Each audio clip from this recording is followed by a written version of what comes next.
के बीच। ठीक है, प्रतिबिंब की स्थिति कहाँ है? देखिए प्रतिबिंब कहाँ बना है?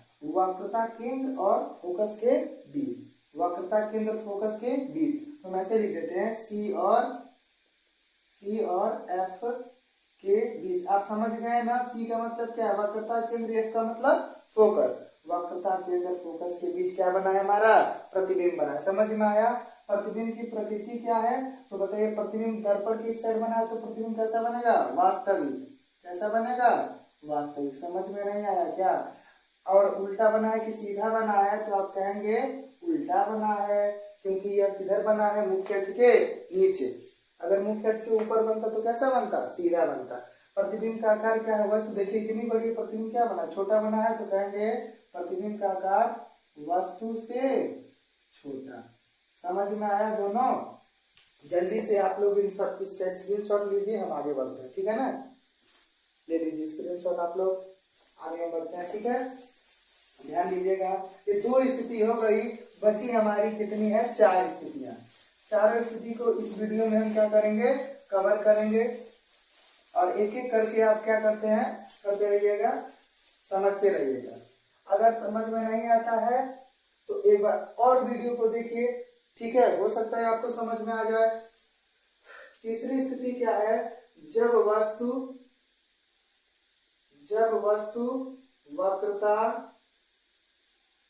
वक्रता केंद्र पर स्थित हो।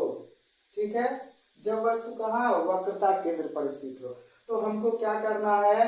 एक अवतल दर्पण बना लेना है। हमने बताया ना, सबसे पहले क्या बनाएंगे आप? एक अवतल दर्पण। अवतल दर्पण की किस भाग पर कलई होता है? उभरे हुए भाग पर कलई होता है। ये क्या है? उसका वक्रता। ये क्या है? ध्रुव है। ये क्या है? वक्रता केंद्र है। ये क्या है? फोकस है। इसको मिलाने वाली रेखा को हम क्या कहते हैं? मुख्य अक्ष कहते हैं। क्या कहते हैं? मुख्य अक्ष। अच्छा बताइए, वस्तु कहाँ रखनी है आपको? वक्रता केंद्र पर। तो बताइए कहाँ रखेंगे? यहाँ रखेंगे? नहीं। कहाँ रखेंगे? यहाँ नहीं। कहाँ रखेंगे? वक्रता केंद्र पर। समझ में आया ना? वस्तु क्या है? A B. ठीक है, एक किरण मुख्य अक्ष के समांतर ले जाइए, तो बताइए कहाँ से होकर जाएगी? फोकस से होकर जाएगी। कहाँ से होकर जाएगी? फोकस से। और दूसरी किरण ले जाओ बाबू फोकस से। कहाँ से ले जाओ? फोकस से। तो ये जाएगी, ध्यान दीजिएगा, अगर आप सही से बनाएंगे इसको तो यहाँ पे कहीं पे क्या ये काटेगी। ठीक है, तो जहाँ पे काटती है वहीं पे क्या बनता है? हमारा प्रतिबिंब बनता है। देखिए समझ में आया ये चित्र? तो हमको 4 चीजें लिखना है। सबसे पहले क्या लिखना है? वस्तु की स्थिति। वस्तु की स्थिति। अब आप बताइए क्या लिखना है? प्रतिबिंब की स्थिति। दूसरा नंबर में सोचो, प्रतिबिंब की स्थिति। और तीसरे नंबर में क्या लिखना होता है? प्रतिबिंब की प्रकृति। प्रतिबिंब की प्रकृति। और चौथे नंबर में प्रतिबिंब का आकार। प्रतिबिंब का आकार। ठीक है, तो बताओ, अगर वस्तु देखा जाए तो इस चित्र में वस्तु कहाँ है? वक्रता केंद्र पर। तो आप कहेंगे वक्रता केंद्र पर। समझ में नहीं आ रहा है क्या? ठीक है ना? तो अगर प्रतिबिंब की स्थिति बोले तो प्रतिबिंब भी कहाँ बना है? वक्रता केंद्र पर। वक्रता केंद्र पर। ठीक है ना? अब ध्यान दीजिएगा, बताइए प्रतिबिंब की प्रकृति में हम क्या बताते हैं? प्रतिबिंब वास्तविक बना है कि आभासी बना है? तो अगर प्रतिबिंब इस साइड बनता तो आभासी, और इस साइड बनता तो वास्तविक। तो इसी साइड बना है तो हमारा प्रतिबिंब क्या है? वास्तविक है। इतना आसान नहीं है, समझ में आया? प्रतिबिंब का आकार क्या है? तो याद रखना, यहाँ पे थोड़ा सा आपको बड़ा दिख रहा है, लेकिन वास्तविकता यह है कि यह बड़ा नहीं है। ये थोड़ा चित्र आप सीधा देखिए, यहाँ पे टेढ़ा लाइन हो गया। ठीक है ना? ये जो प्रतिबिंब बनेगा सेम जितनी बड़ी वस्तु रहेगी उतनी बड़ी बनेगी। ठीक है ना? यानी वक्रता केंद्र पर रखी वस्तु का प्रतिबिंब जो बनता है वह सेम उसी के आकार का बनता है। तो कहोगे प्रतिबिंब का आकार क्या है? वस्तु के बराबर। वस्तु के बराबर। तो यहाँ से क्वेश्चन भी पूछता है कि अवतल दर्पण के सामने कहाँ पर हम वस्तु को रखे तो उसका प्रतिबिंब वस्तु के क्या होता है? बराबर बनता है। तो आप कहेंगे वक्रता केंद्र पर वस्तु को रखना पड़ेगा। समझ में आया ना? चलिए आगे बढ़ा जाए, चौथी स्थिति को समझा जाए। चौथी स्थिति क्या है? चौथी स्थिति में बताइए आप वस्तु को कहाँ रखेंगे? वक्रता केंद्र और फोकस के बीच। जब वस्तु वक्रता केंद्र और एफ के बीच हो। एफ मतलब क्या होगा? फोकस। जब वस्तु कहाँ हो? वक्रता केंद्र और फोकस के बीच हो। ध्यान दीजिएगा, तो हम सबसे पहले क्या बनाएंगे? अवतल दर्पण। कौन सा दर्पण बनाएंगे? अवतल दर्पण। बीच में यहाँ क्या होता है? ध्रुव। यहाँ क्या मान लो इसका सी है, मतलब वक्रता केंद्र, और यहाँ क्या है? एफ मतलब फोकस। ये मिलाने वाली रेखा को हम क्या कहते हैं? मुख्य अक्ष। वस्तु कहाँ रखना है? वक्रता केंद्र फोकस के बीच में। तो यहाँ रखोगे कि यहाँ रखोगे? तो आप कहेंगे यहाँ नहीं रखेंगे सर, यहाँ रखेंगे। समझ में आ रहा है? क्योंकि वक्रता केंद्र और फोकस यहाँ है, तो वक्रता केंद्र फोकस के बीच हमें वस्तु रखना है ना। समझ में आ रहा है आप लोगों को? ठीक है ना। तो वक्रता केंद्र फोकस के बीच हमने वस्तु को क्या किया? रख दिया। वस्तु है ए बी। यहाँ पे आप वस्तु दिखा दीजिए, ये वक्रता केंद्र है, बी डैश ए डैश प्रतिबिंब। समझ में आ रहा है? ये वस्तु हमने रख दिया ना। अब हम तीनों नियम में से दो नियम लगा के प्रतिबिंब को क्या करेंगे? बना देंगे। बताइए, एक किरण हम मुख्य अक्ष के समांतर ले जाए तो वो कहाँ से होकर जाएगी? फोकस से होकर जाएगी। ठीक है ना। दूसरी किरण यदि हम फोकस से लेकर जाएं तो वह दर्पण से टकराने के बाद क्या हो जाती है? मुख्य अक्ष के समांतर हो जाती है। तो थोड़ा सा गलत बन गया। ठीक है, यहाँ से ऐसे लेकर आएंगे आप और ऐसे करके लेके जाएंगे। ठीक है, ध्यान दीजिएगा, ये सही बना है। देखिए, ये अवतल दर्पण था। अवतल दर्पण के सामने हमने वस्तु को रखा है। कहाँ रखा है? वक्रता केंद्र फोकस के बीच। तो वक्रता केंद्र फोकस के बीच जब हम वस्तु को रखे हैं तो एक किरण उससे मुख्य अक्ष के समांतर गए तो फोकस से होकर गए। ठीक है, और दूसरी किरण फोकस से होकर गई है तो वह मुख्य अक्ष के क्या हो गए? समांतर हो गए। तो दोनों किरणें जहां पर आपस में मिलेंगी वहीं पे क्या बनेगा? हमारा प्रतिबिंब बी डैश ए डैश। तो अगर आप बताइए आपको क्या क्या लिखना होता है? सबसे पहला लिखना होता है वस्तु की स्थिति। वस्तु की स्थिति। दूसरा लिखना होता है प्रतिबिंब की स्थिति। प्रतिबिंब की स्थिति। तीसरा क्या लिखना होता है? प्रतिबिंब की प्रकृति। प्रतिबिंब की प्रकृति। और चौथा क्या लिखना होता है? प्रतिबिंब का आकार। प्रतिबिंब का आकार। ठीक है, ध्यान दीजिएगा। अगर हम वस्तु की स्थिति देखें तो आप सोचिए और बताइए क्या होगा? वस्तु की स्थिति कहाँ पर है? यहाँ पे सी और एफ के बीच। सी और एफ के बीच। इसका मतलब समझ रहे हैं ना आप? वक्रता केंद्र फोकस के बीच वस्तु है। ठीक है, प्रतिबिंब की स्थिति कहाँ बना है? देखिए, यहाँ है वक्रता केंद्र, इधर कहीं अनंत होगा। वक्रता केंद्र अनंत है, तो वक्रता केंद्र और अनंत के बीच क्या बना है? प्रतिबिंब बना। तो आप कहेंगे सी और अनंत के बीच। ठीक है, आसान है कि नहीं है? प्रतिबिंब की प्रकृति बताना है तो प्रतिबिंब की प्रकृति में क्या बताते हैं हम? कि प्रतिबिंब वास्तविक बना है कि आभासी बना है। तो आपको साफ साफ दिख रहा है, अगर प्रतिबिंब इस साइड बनता है तो वास्तविक बनता है। शुरुआत में बता दिए हम, तो वास्तविक प्रतिबिंब बना है। समझ में आया ना? प्रतिबिंब कैसा बना है? वास्तविक। अगर उल्टा बना है कि सीधा बना है तो आप सिंपल सा कहेंगे उल्टा बना है, क्योंकि मुख्य अक्ष के नीचे है। ठीक है, प्रतिबिंब का आकार क्या है? चित्र में ही दिख रहा है। प्रतिबिंब का आकार वस्तु से क्या है? बड़ा है। प्रतिबिंब का आकार वस्तु से बड़ा। समझ में आया? समझ में आया ना? चारों स्थिति आपको समझ में आ गई होगी शायद। ध्यान दीजिए, इन सबका स्क्रीनशॉट ले लीजिए। दो स्थिति और बचा है, दोनों स्थिति को हम बताकर आगे बढ़ते हैं। ठीक है ना? इसके बाद वाली स्थिति क्या है? तो इसके बाद हम वस्तु को कहाँ रखेंगे? फोकस पे। वक्रता केंद्र फोकस के बीच रख लिया, अब वस्तु को कहाँ रखेंगे? फोकस पे। तो हम बताते हैं और जल्दी से बताते हैं आप लोगों को कि जब वस्तु कहाँ हो? फोकस पे। तो 5वां नंबर हमारा है, जब वस्तु कहाँ हो, यफ पर हो।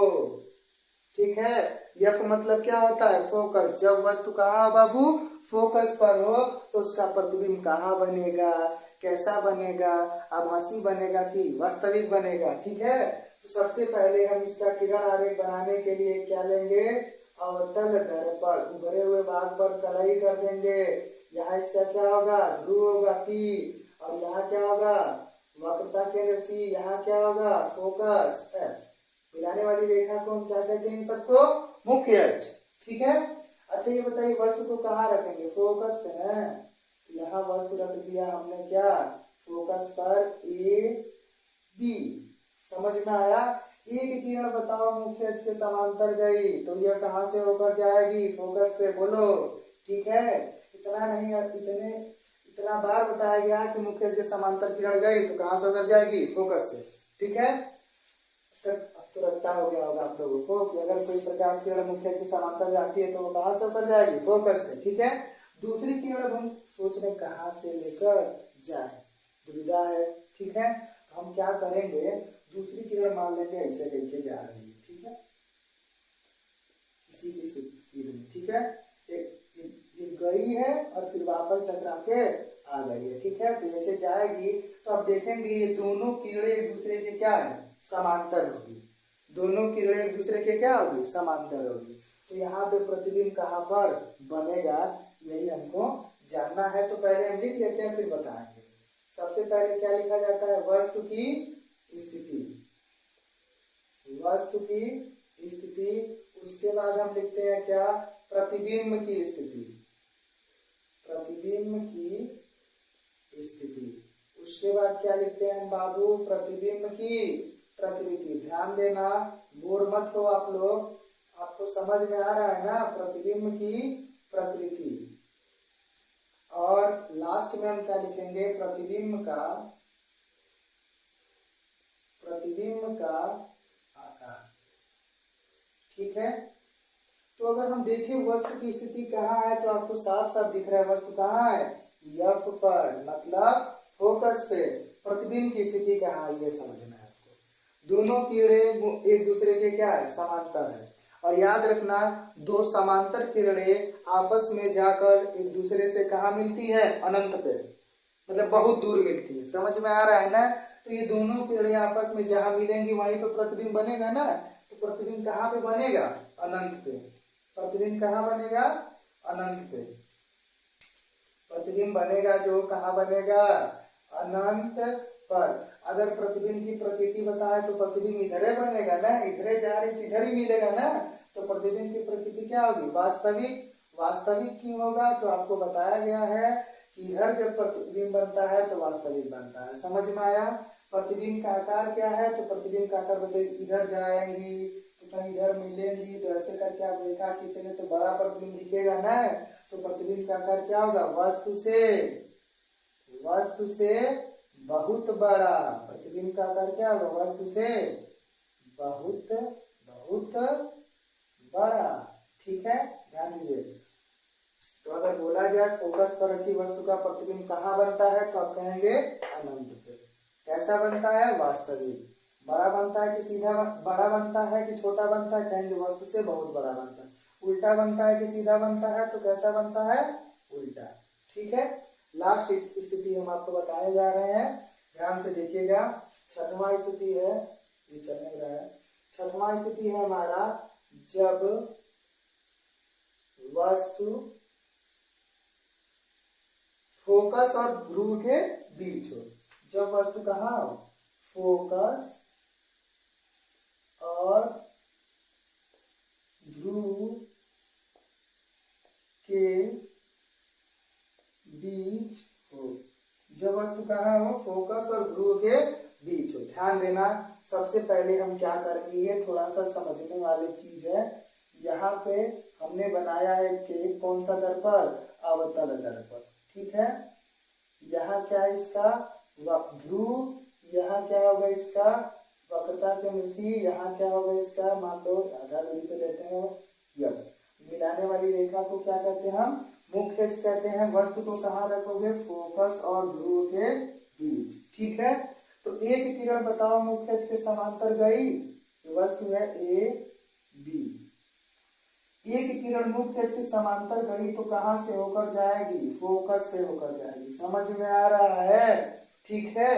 एक किरण मुख्य अक्ष के समांतर गई तो कहां से होकर जाएगी, फोकस से, ठीक है। दूसरी किरण जैसे यहाँ ले जा रहे थे सेम वैसे ही लेकर जाइए आप लोग। दूसरी किरण इस तरीके से लेकर जाइए, ये गई और वापस आई, ठीक है। तो ये जहां पे काटेगी वहीं पे क्या बनेगा, प्रतिबिंब बनेगा। और आप देख रहे हैं बाबू कि देखिए, ध्यान से देखिए, ये दोनों किरणें एक दूसरे से क्या हो रही है, दूर जा रही है। दोनों किरणें एक दूसरे से क्या हो रही है, दूर जा रही है। आपको चित्र में साफ साफ दिख रहा होगा। दोनों किरणें बताइए जब एक दूसरे से दूर जा रही हैं तो इनका प्रतिबिंब इधर बनेगा कि नहीं बनेगा, तो आप सिंपल सा कहेंगे नहीं बनेगा, क्योंकि दोनों किरणें जब दूर जा रही हैं तो मिलेंगी ही नहीं। और प्रतिबिंब वही बनता है जहां पे दोनों किरणें आपस में क्या होती हैं, मिलती हैं। तो आप क्या करेंगे, इन किरणों को आप पीछे बढ़ाएंगे। क्या करेंगे, इन किरणों को पीछे बढ़ाएंगे, ठीक है। तो अब ये जहां पे मिलेंगी वहीं पे क्या बन जाएगा, आपका प्रतिबिंब बन जाएगा। समझ में आया, प्रतिबिंब बनेगा ए डैश बी डैश। तो अगर इसमें हमको लिखना है तो क्या लिखेंगे आप, वस्तु की स्थिति, वस्तु की स्थिति। फिर क्या लिखेंगे आप लोग, प्रतिबिंब की स्थिति, प्रतिबिंब की स्थिति। उसके बाद आप क्या लिखते हैं, प्रतिबिंब की प्रकृति। अब तो आपको समझ में आ ही गया है सब, प्रतिबिंब की प्रकृति, ठीक है। उसके बाद आप क्या लिखेंगे, प्रतिबिंब का आकार, प्रतिबिंब का आकार, ठीक है। अब ध्यान देना आप लोग, वस्तु की स्थिति अगर बोले तो आप सोचिए कहां पर वस्तु है, फोकस और ध्रुव के बीच, यानी एफ और पी के बीच। आप पेपर में ऐसे नहीं लिखेंगे एफ और पी के बीच, ठीक है। आप पूरा अच्छे से हिंदी में लिखेंगे फोकस और ध्रुव के बीच, ठीक है। प्रतिबिंब की स्थिति कहाँ है, तो कहेंगे आप दर्पण के पीछे, दर्पण के पीछे। देखिए पीछे है ना प्रतिबिंब, तो आप कहेंगे दर्पण के पीछे। कोई दिक्कत है। अगला, प्रतिबिंब की प्रकृति बताइए। अब यहाँ पे हो, प्रतिबिंब हमने कहा था जब इधर बनेगा तो वास्तविक बनेगा, और जब इधर बनेगा तो आभासी बनेगा, जिसका हम आभास करते हैं, ठीक है। तो प्रतिबिंब कैसा बना है, आभासी बना है, क्योंकि दर्पण के पीछे, ठीक है। अब प्रतिबिंब का आकार क्या, वस्तु से बड़ा, वस्तु से बड़ा, ठीक है। ध्यान दीजिए, तो ये हो गया हमारे क्या, अवतल दर्पण से प्रतिबिंब का बनना। इसके बाद हम क्या पढ़ेंगे, उत्तल दर्पण से प्रतिबिंब का बनना, जो आपको नेक्स्ट वीडियो में पढ़ाया जाएगा, ठीक है ना। तो अगर आपको समझ में आ रहा है, ठीक है, और समझ में आ रहा भी होगा, अगर आप आराम से अच्छे से स्थिर मन से देखेंगे तो आपको सब समझ में आएगा, ठीक है ना। अगर वीडियो अच्छा लगता है तो वीडियो को लाइक कीजिए और चैनल को हमारे क्या कीजिए, सब्सक्राइब कीजिए, ठीक है।